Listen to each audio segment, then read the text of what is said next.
Olá a todos, muito obrigado por ter você comigo aqui novamente, seja bem-vindo mais uma vez a mais um vídeo inédito aqui no canal, prazer enorme ter você aqui comigo mais uma vez, desejo a todos uma ótima noite. Bom pessoal, eu já gostaria de comentar sobre Casamento Sangrento, filme de 2019 dirigido por Matt Bettinelli Open e Tyler Gillett, a dupla de diretores também que dirigiram Pânico 5 e 6, filmes que eu já abordei no canal. E aqui você tem um filme que combina terror com sátira social, humor ácido, algo que eu sinto falta no cinema hoje, né? Algo que eu sinto falta em muitos filmes de terror. É um filme que tem um pé no cinema B da década de 80, que flerta um pouco com o trash, com o absurdo, tá? Abraça essa premissa. E você tem uma boa atuação da Samara Weaving. A Samara Weaving carrega esse filme, né? É, interpretando a protagonista, a Grace.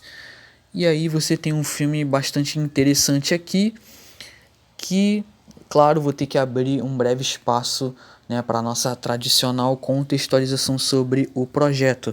Vale mencionar que o processo de pré-produção desse filme ocorreu entre o final de 2017, né, e outubro de 2018, e aí o projeto foi viabilizado antes da compra definitiva da 20th Century Studios pela Disney, e isso acabou garantindo essa essência violenta e ácida que o filme carrega. É um filme que, como reflexão temática, acaba trazendo vários temas, né, à tona, né?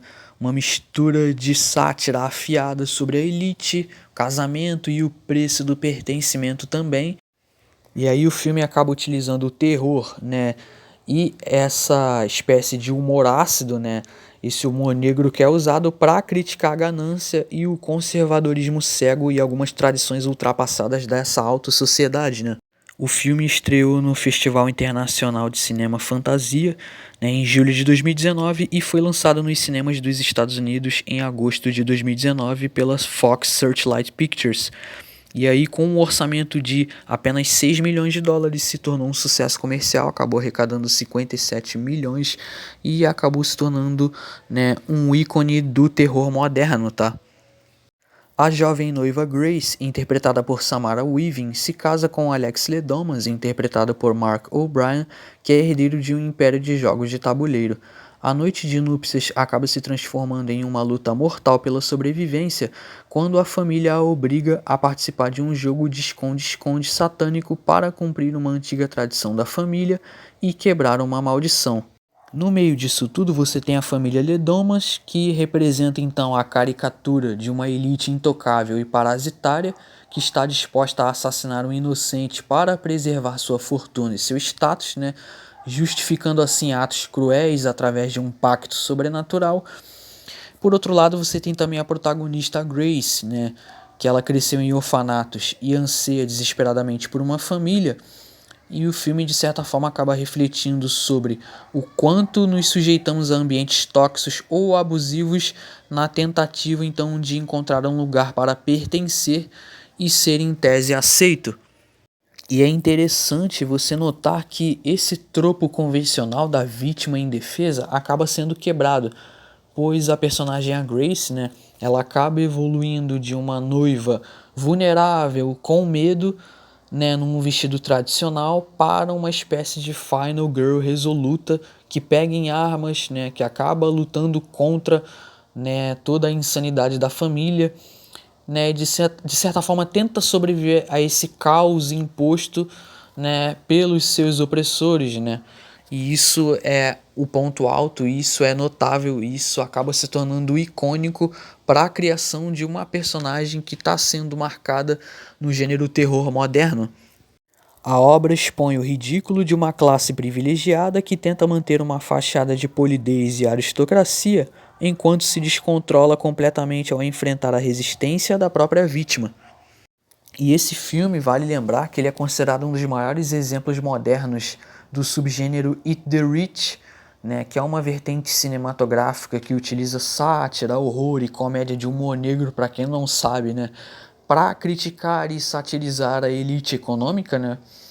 E aí você tem essa dinâmica de caça que acompanha a Grace, né? Você vê que na noite de núpcias ela descobre que precisa sobreviver a esse jogo letal do esconde-esconde, que querendo ou não acaba rendendo várias cenas muito boas, né? Você tem uma construção de uma tensão, mas você vê por outro lado que você tem o humor ácido, então é um filme que às vezes você vê que não pode levar muito a sério, porque a intenção do filme não é te chocar, né, mas é te apresentar o absurdo, é te fazer rir, né, é tentar fazer uma crítica social, né, envolto de uma sátira social, utilizando o terror, né, como pano de fundo, né, mas dentro do que se propõe, né, o filme consegue até que construir uma ótima tensão em torno da personagem da Grace que carrega o filme sem sombra de dúvidas, né, você tem o peso, né, do perigo iminente, né, da sensação de estar sendo perseguido, né, do medo de ser caçado, né, naqueles corredores, né, da mansão que acabam mostrando uma espécie de ambiente claustrofóbico e é um terror que pega muito para quem sente isso, tá entendendo?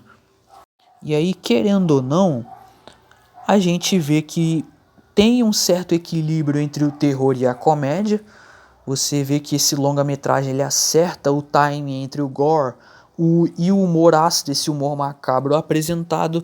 A tensão ela é aliviada pelo desespero e pela incompetência da própria família milionária em executar seus planos, né? E aí você vê que o sucesso desse filme acabou alavancando a carreira do trio de diretores da Radio Silence e abriu caminho então para que assumissem a icônica franquia de terror Pânico, e aí posteriormente nessa dupla de diretores eles dirigiriam Pânico 5 e 6, tá? Que são filmes que eu já até abordei aqui no canal, inclusive eu tenho uma playlist da franquia Pânico aqui no canal para quem tiver o interesse.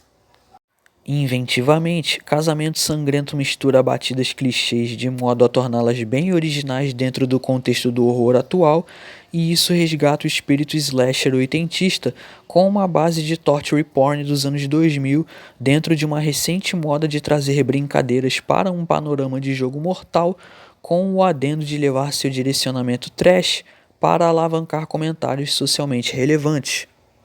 Bom, talvez um dos únicos pontos fracos do filme seja o fato da família Ledomas não ter uma profundidade, né? Além daquele estereótipo de rico malvado, né? Você percebe que a família, boa parte deles são caricatos. E aí no terceiro ato, quando o filme vira um pouco, assim, vamos dizer, sobrenatural, ele perde um pouco daquele pé no realismo. Para alguns funcionam, para outros não, tá? Mas acho que isso não tira os méritos, tá, de Casamento Sangrento, que para mim é um ótimo filme dentro do que se propõe, a sátira social, o humor ácido, né, com o gore, a violência, acho que isso é algo que falta no terror hoje em dia, sabe? É um filme que eu deixo para recomendação para quem tiver interesse, tá? Para o Casamento Sangrento, nota 7. Bom, esse seria meu comentário por hoje, vou fechando a minha análise por aqui. Se gostou desse vídeo, por favor, deixe seu like, comente sua opinião abaixo. Muito obrigado a todos pela paciência e pela atenção. Por hoje é isso, muito obrigado a todos e até a próxima.